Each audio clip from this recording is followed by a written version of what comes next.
That joke I do every time, but that joke doesn't work. Get you back.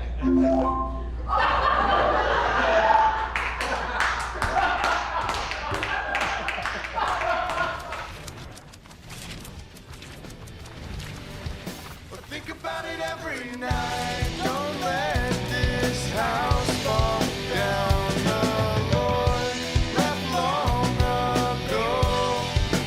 But I'm 38 years old, and I'm still at a point where I don't realize how certain foods affect my stomach.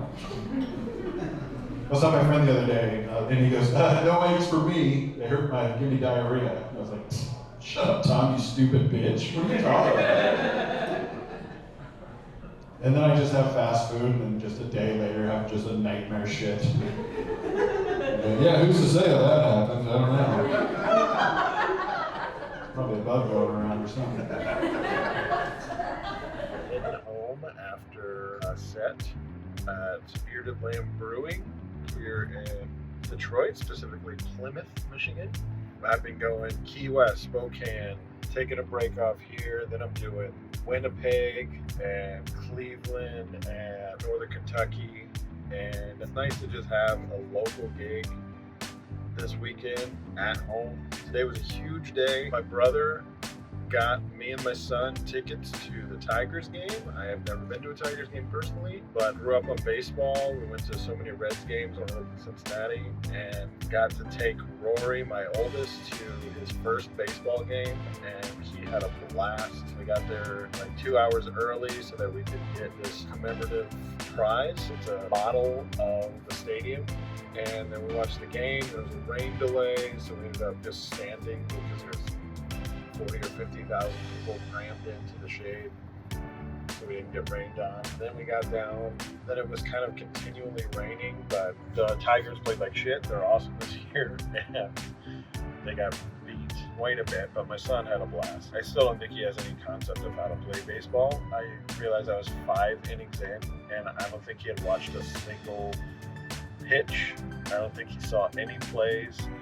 He was so into looking at the scoreboard, seeing the stats, seeing the like kiss cam and all the silly stuff, and eating all the snacks. He had a full pretzel by himself. We split a bag of peanuts.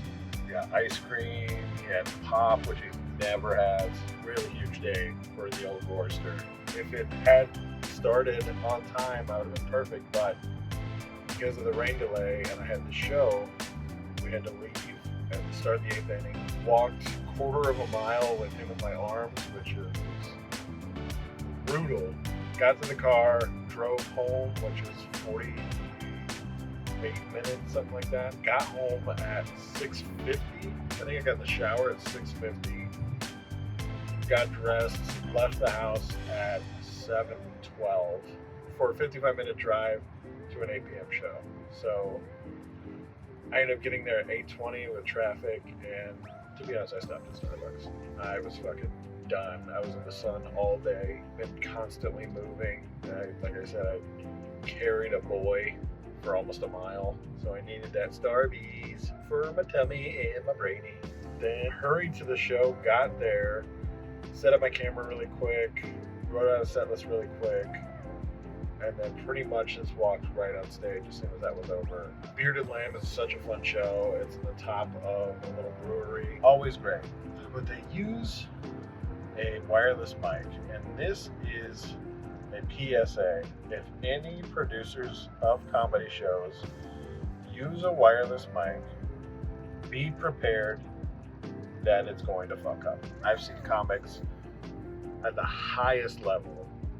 He gets to a theater, he sees a wireless microphone, and he goes, no, I don't care if we have to get a cord that's 200 feet long. You want a wired mic, because a wired mic never messes up. And a wireless mic, honestly, is probably 80% okay. The problem is you have to charge it, which a lot of people forget. The frequencies sometimes can screw up, and then you get so much feedback.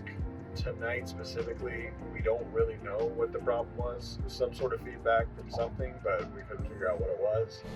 All right, we're losing.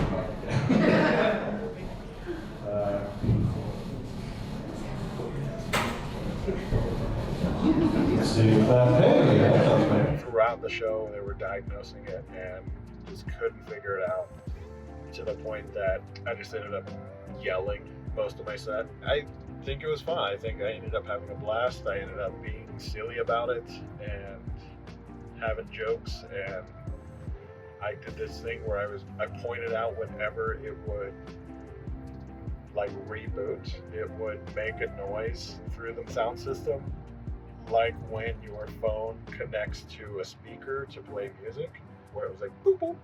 Then later in my set, it did it at like the perfect moment. That joke I do every time. The dead dad joke doesn't work. Get you back. It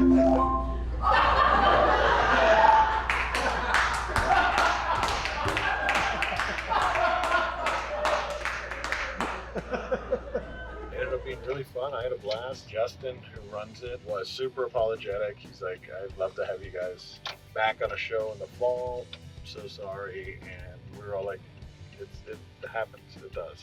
But, you know, have a backup, because I honestly, I don't care. I think it was fun. I had fun with it. Totally fine. But if I was more of a dickhead, I would have been furious. And we're doing a show in the top of a bar in Plymouth. It's not, you know, like a Segura thing where 5,000 people didn't pay $100 each to see the show. It is a show that is $10, and it is in the top theater. But if you're ever in Plymouth, go to that place, the Bearded Lamb. They have good drinks, they have good food. Shout out Bearded Lamb. Shout out Justin. Charles Hill and Duke run the show. Also, there are two people I've worked with a lot in the city, and I hadn't seen Ann in probably 2 years, and Charles I've been running into I think twice this year. But yeah, good people, great show, fun. Now I'm driving home, hour and 10-minute drive, and that was a good burp. Now I'm gonna go home. I got 2 more days here, and then I'm flying to Winnipeg. So Winnipeg me, everybody. Woohoo! Well, it's not like we don't try.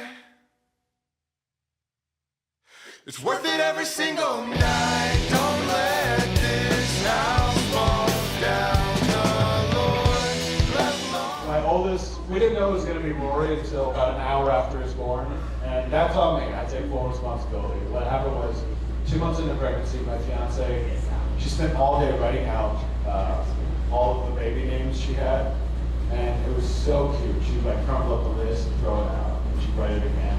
She showed me at the end of the day. I looked at it, and then I made fun of her so much, I don't think we're going to be married anymore.